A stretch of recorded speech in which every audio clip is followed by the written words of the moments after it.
Welcome to Chapter 4 of Health Promotion and Disease Prevention. I'm still Jeremy Whitaker, your instructor.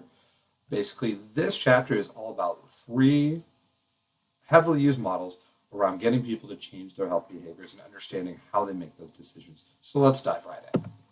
First of all, we have the health belief model. Now, this model has 6 steps laid out in the order of decision making. So let's just jump in with the first example. The book talks about the idea of getting a mammogram. So using that example, step 1, perceived susceptibility.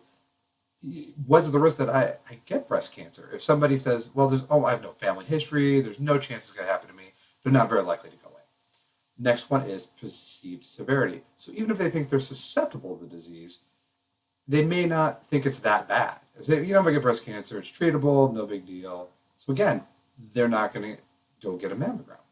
However, if they think it is severe, this could be really bad, then they're more likely to go in. Of course, third is the benefits, saying, well, if I go get one, what good is it if they can't treat it? So again, if they think that, yes, I can go in, and if they find something that I can treat it and be better off, again, they're more likely to go in for that behavior versus if they don't think there's an upside to them getting that screening. Next, of course, is barriers. So again, in this case, things like the time it takes to get a mammogram, insurance. Maybe they're afraid of getting a mammogram. They've had friends tell them terrible stories about it. Again, those things are barriers that even if they think they're susceptible and it's severe and there's an upside to it, may stop them from engaging. Next, you have cues to action. These can come from anywhere. It could be a celebrity who's diagnosed with breast cancer. It could be a friend who has it. Maybe they just hear about it, increasing rates in the news. You never know where those cues to action are going to come from.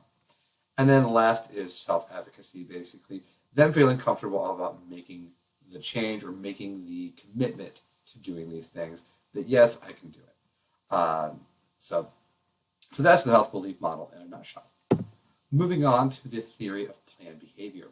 Now, the book kind of alternates between this the theory of reasoned action, and that's what it started out as, but then they added 2 steps later on. So we'll just call it the theory of planned behavior going forward, and on all the assignments and everything, I just call it the theory of planned behavior. Now, the upside to this theory over the health belief model is that it accounts for social context, because again, we don't live in a bubble. Our friends have attitudes, our family have attitudes, and those things rub off onto people. And so again, this has 5 steps. First, of course, is the individual's attitude about adopting a healthy behavior. Second, again, that social context, subjective norms. What do the people around them think? What do they hear in the media? Those sort of things. Third is behavioral intention. Okay, I have my attitude. It's been influenced by norms. What do I think I'm going to do? Now, again, those last 2 steps as part of the theory of planned behavior decides how much control you have over it and how much power you have over it. So adds those, again, crucial 2 steps to basically implementing the intention. So again, the first 3 steps, attitude plus subjective norms equals behavior intention, and then the perceived behavioral control and power influence whether or not you take action on those things. Finally, the chance theoretical model. This is, again, extremely commonly used in the field of health promotion. 6 steps, and I'll just run through them. So you have pre-contemplation, which is maybe something's not on your radar yet, but it's going to be. I'm not thinking about weight loss yet, but I'm thinking that I get winded every time I go up a flight of stairs. So those things start getting into my mind where, ooh, okay, maybe something's up. Next, you have contemplation, where you're like, I'm winded, I go up the stairs because I need to lose 20 pounds. And I'm not going to lose 20 pounds tomorrow, but maybe at some point in the future I should lose 20 pounds. And then you move on to preparation, saying, okay, not only do I need to lose 20 pounds, talk to my doctor. New Year's Day, I'm going to join a gym and buy some healthy food and set up planned meals for myself. So then you've prepared. Then January 1st comes, you take the action, you start eating, a salad every day, you walk 10,000 steps, you exercise at least 30 minutes a day, 3 times a week.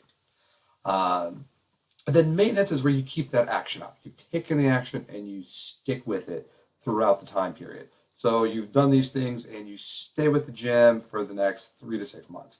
And then eventually, hopefully you hit the last stage, which is termination, which means you've lost the 20 pounds, you kept it off, your lifestyle is pretty much a new lifestyle, you're a regular at the gym, 12 months later, you've lost the weight that you're looking for, you don't get winded when you go up the stairs, you've succeeded.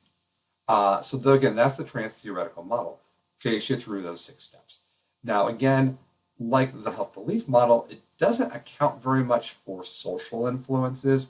It kind of wraps it in, but it doesn't explicitly do so. And then this one is very similar to the precaution adoption process model, except that it offers places for basically for you to fail or to quit. Or I said in the slide, off ramps. So a place where you can say, I'm contemplative, but honestly, I could lose 20 pounds, but it's going to be too hard. Or, not right now because I've got other things going on. So maybe you get to some of those early stages, or you join the gym, you're like, gym's too expensive and too much time. And you kind of quit before you're done. So again, very, very similar.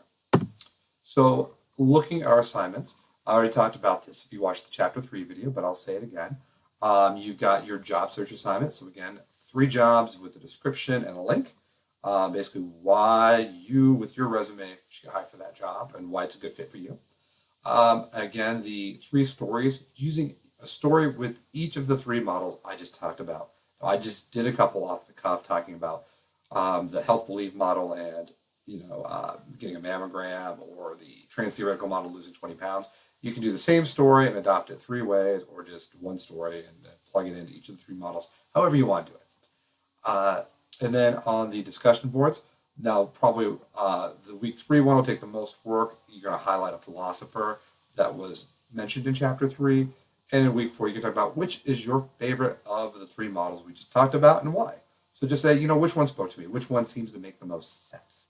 So thank you for tuning in, and I will talk to you all soon.